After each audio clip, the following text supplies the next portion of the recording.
നിലവക്ക് എന്മേൽ എന്നടി കോപം. ധനുഷ് സംവിധാനം ചെയ്യുന്ന, അദ്ദേഹം തന്നെ തിരക്കഥയൊരുക്കി, അദ്ദേഹം തന്നെ പ്രൊഡ്യൂസ് ചെയ്ത്, അദ്ദേഹത്തിന് തന്നെ മരുമോൻ അഭിനയിച്ചിട്ടുള്ള ഏറ്റവും പുതിയ സിനിമയാണ് നിലവക്ക് എന്മേൽ എന്നടി കോപം. തൊട്ടു മുമ്പ് ധനുഷ് സംവിധാനം ചെയ്ത സിനിമ അദ്ദേഹത്തിൻ്റെ ഇതിനു മുൻപുള്ള സിനിമകളിലെ ഹിറ്റ് സിനിമകൾ ഒരുക്കിയിട്ടുള്ള സംവിധായകരിൽ നിന്ന് അദ്ദേഹം മനസ്സിലാക്കിയ പാഠങ്ങൾ ഒന്ന് പരീക്ഷിക്കലായിരുന്നു. ഈ സിനിമയിലേക്ക് വരുമ്പോൾ എനിക്കൊരു ഹാഫ് ഗൗതം മേനോൻ സിനിമയിൽ നിന്ന് ഇൻസ്പയർഡ് ആയിട്ടൊക്കെ ചെയ്യാൻ ശ്രമിച്ചതുപോലെയൊക്കെ ഫീൽ ചെയ്തു. പവിഷ് നാരായൺ, അനിക സുരേന്ദ്രൻ, മാത്യു തോമസ്, പ്രിയ പി വാര്യർ തുടങ്ങിയവരൊക്കെ പ്രധാന കഥാപാത്രങ്ങളെ അവതരിപ്പിച്ചുകൊണ്ട് റിലീസായിരിക്കുന്ന ഏറ്റവും പുതിയ തമിഴ് സിനിമയാണ് നിലവക്ക് എന്മേൽ എന്നടി കോപം. GV പ്രകാശിന്റെ മ്യൂസിക്കാണ്, ലിയോൺ ബ്രിട്ടോന്റെ DOP ആണ്, പ്രസന്ന GK ആണ് എഡിറ്റ് ചെയ്തിരിക്കുന്നത്. സിനിമയെക്കുറിച്ച് വളരെ ചുരുങ്ങിയ വാക്കുകളിൽ പറയാനാണെങ്കിൽ പ്രത്യേകിച്ചൊരു ഗുണമൊന്നുമില്ല. അതായത് നമ്മളൊരു സിനിമ കണ്ടു, ഈ സിനിമയെക്കുറിച്ച് നമുക്ക് ചിന്തിക്കാം, അല്ലെങ്കിൽ ആലോചിക്കാം, അല്ലെങ്കിൽ ആ സിനിമയിലോ അയ്യോ ആ രംഗം എന്തൊരു കോമഡി ആയിരുന്നു എന്ന് പറയുന്ന പോലെ ഓർത്ത് ചിരിക്കുക എന്ന് പറയുന്ന യാതൊരുവിധ ഗുണങ്ങളും ഇല്ലാതെ, എന്നാൽ സിനിമ കണ്ടുകൊണ്ടിരിക്കുമ്പോൾ അവിടെ ഇവിടെയായിട്ട് എന്നൊക്കെ പറയുന്ന പോലത്തെ ചിരികളൊക്കെ സമ്മാനിച്ചുകൊണ്ട് പോകുന്ന ഒരു കംപ്ലീറ്റ്ലി പോപ്കോൺ സെല്ലിംഗ് സിനിമയായിട്ടാണ് എനിക്ക്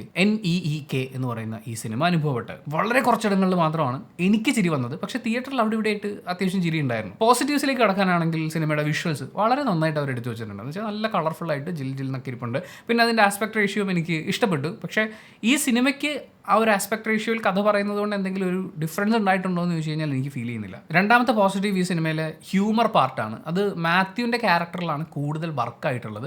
അത് അത്യാവശ്യം രസമായിട്ട് പോകുന്ന ഒരു ട്രാക്ക് തന്നെയായിരുന്നു. അതിലത്തെ കുറേ എലമെൻറ്റുകളുണ്ട്. ഇതൊക്കെ മുൻ സിനിമകളിൽ നിന്ന് ആവർത്തിച്ച് വരുന്നത് തന്നെയാണ്. ടിപ്പിക്കൽ ടെംപ്ലേറ്റ് കഥാപാത്രങ്ങളും സീനുകളും ഇമോഷൻസും ഒക്കെ തന്നെയാണല്ലോ. അത് പുതിയതായിട്ട് എന്തെങ്കിലും അല്ലെങ്കിൽ വളരെ ഡിഫറൻ്റ് ആയിട്ട് എന്തെങ്കിലോ ഒന്നും ഇതിനകത്ത് കാണാനില്ല. അപ്പോൾ ആ ടെംപ്ലേറ്റിൽ നിന്നുകൊണ്ട് ഇപ്പം നായകന് പമ്പര വിഡ്ഢിയായിട്ടുള്ള ഒരു കൂട്ടുകാരനുണ്ടാകും, അല്ലെങ്കിൽ നായകന് വേണ്ടി അബദ്ധത്തിൽ ചാടുന്ന ഒരു കൂട്ടുകാരനുണ്ടാകും, നായകന് മറ്റേ പെൺകുട്ടികളായിട്ട് പ്രേമങ്ങൾ ഉണ്ടാകുന്നു, അവന് ബ്രേക്കപ്പുകൾ ഉണ്ടാകുന്നു. ഈ സമയത്ത് മുഴുവൻ കരയാനുള്ളൊരു തോളായിട്ടും എന്തിനും ഇതിനും മച്ചാ മച്ചാ എന്ന് വിളിക്കുന്നതായിട്ടുള്ള ഒരു കൂട്ടുകാരൻ ക്യാരക്ടർ. അതാണ് മാത്യു ചെയ്തിട്ടുള്ളത്. പക്ഷേ ആ ട്രാക്കിൽ ഒരുപാട് ഹ്യൂമറിൻ്റെ സാധ്യതകളുണ്ട്. അത് അവർ രസമായിട്ട് ചെയ്തിട്ടുണ്ട്. പ്രിയ പി വാര്യർ അവരുടെ പെർഫോമൻസ് എനിക്ക് വളരെ നന്നായിട്ട് തോന്നി. 4 Years എന്ന് പറയുന്ന സിനിമയിൽ അവരുടെ പ്രകടനം കണ്ടപ്പോഴും എനിക്ക് നന്നായി തന്നെ അനുഭവപ്പെട്ടു. ഈ സിനിമയിലും നല്ല കൺട്രോൾഡ് ആയിട്ടുള്ള ഈവൻ എക്സ്പ്രഷൻസിലൊക്കെ ആണെങ്കിലും ആ ഒരു കൺട്രോൾ നമുക്ക് ഫീൽ ചെയ്യും. പക്ഷേ ഇതിൽ നായക കഥാപാത്രത്തിലേക്ക് നോക്കുകയാണെന്നുണ്ടെങ്കിൽ ബാക്ക്ഗ്രൗണ്ട് സ്കോറും പിന്നെ അടുത്ത് നിൽക്കുന്ന കഥാപാത്രങ്ങൾ പറയുന്നതിൽ നിന്നുമാണ് നമുക്ക് പുള്ളിയുടെ എക്സ്പ്രഷൻ എന്താണെന്നുള്ളത് വായിച്ചെടുക്കാൻ പറ്റുക. എനിക്ക് ഒട്ടും കൺവിൻസിങ് ആയിട്ട് ഫീൽ ചെയ്യുന്നുണ്ടായിരുന്നില്ല. പിന്നെ മാത്യു അല്ലാതെ നമ്മുടെ നായകന് മറ്റൊരു കൂട്ടുകാരൻ കൂടിയുണ്ട്, 7 വർഷത്തെ പ്രണയം സെലിബ്രേറ്റ് ചെയ്യുന്ന ഒരു കൂട്ടുകാരൻ. പിന്നെ ശരത് കുമാറിന്റെ പ്രകടനം എനിക്ക് നല്ലതായിട്ട് തോന്നി. ശരണ്യ പൊന്മണ്ണൻ സത്യം പറഞ്ഞാൽ ഒരു ആശ്വാസമായിരുന്നു സിനിമയിൽ. ഈ നായകന്റെ വീടും കുടുംബമൊക്കെ കാണിക്കുന്ന സമയത്ത് അവർക്ക് കൊടുത്തിട്ടുള്ള ഡയലോഗും അത് അവർ ഡീൽ ചെയ്തിരിക്കുന്ന രീതിയൊക്കെ നല്ലതായിട്ട് തോന്നി. സോങ്സും ബാക്ക്ഗ്രൗണ്ട് സ്കോറും ഒക്കെ ഒരളവുക്ക് ഓക്കെ എന്ന് പറയുന്നൊരു ഫീലാണ് എനിക്ക് ഉണ്ടാക്കിയത്. നെഗറ്റീവ്സിലേക്ക് കടക്കുമ്പോൾ പ്രത്യേകിച്ച് ഒന്നും പറയാനില്ല. ക്ലീഷേ എന്നാണ് പറയാനുള്ളത്. ഇല്ലോജിക്കൽ എന്ന് വെച്ചാൽ മറ്റേ കോരി ചൊരിയുന്നൊരു മഴയാണ്. ആ മഴയത്ത് ബൈക്ക് ഓടിച്ചു വന്ന ഒരാൾ, അയാൾ ഒരു കാറിൻ്റെ ഡോറ് തുറന്ന് അകത്തേക്ക് കയറിയിരിക്കുമ്പോഴേക്കും അയാളെ മറ്റേ ഡ്രൈ ചെയ്ത്, അതായത് മരുഭൂമിയിൽ നിന്ന് എടുത്തുകൊണ്ട് വന്നതുപോലെ ഡ്രൈ ആയിട്ടിരിക്കുക. അതുപോലെ വേറെയും കുറേ കാര്യങ്ങളൊക്കെ ഉണ്ട്. മറ്റേ അവൻ്റെ ഒരു പ്രേമം അവളുടെ അച്ഛൻ്റെ എന്ന് പറയുന്ന പോലെ, മോശം വാക്കായിട്ടല്ല കേട്ടോ.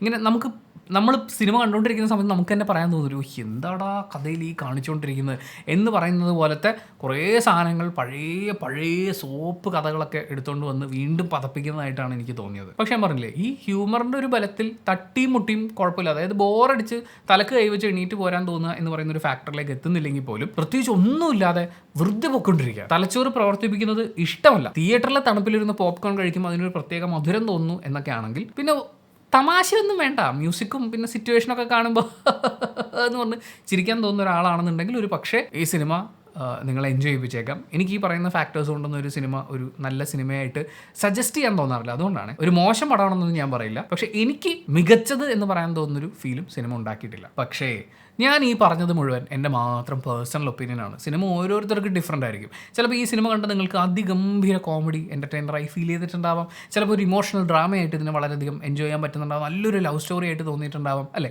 അപ്പോൾ ആ അഭിപ്രായങ്ങളൊന്ന് കമൻറ്റ് ബോക്സിൽ രേഖപ്പെടുത്തുകയാണെങ്കിൽ, സിനിമ കണ്ടിട്ടുള്ള ആളാണെങ്കിൽ അഭിപ്രായങ്ങൾ കമൻറ്റ് ബോക്സിൽ രേഖപ്പെടുത്തുകയാണെങ്കിൽ, കമൻറ്റ് ബോക്സും കൂടി വായിച്ചിട്ട് സിനിമയ്ക്ക് പോകണോ വേണ്ടോ എന്ന് തീരുമാനിക്കുന്ന ആളുകളുണ്ട്. അവർക്കതൊരു വലിയ സഹായമായിരിക്കും. അപ്പോൾ thank you so much for watching this video. Video ഇഷ്ടപ്പെട്ടാൽ ലൈക്ക് ചെയ്യുക, കമൻറ്റ് ചെയ്യുക, ഷെയർ ചെയ്യുക, സബ്സ്ക്രൈബ് ചെയ്യുന്ന കാര്യം പരിഗണിക്കുക.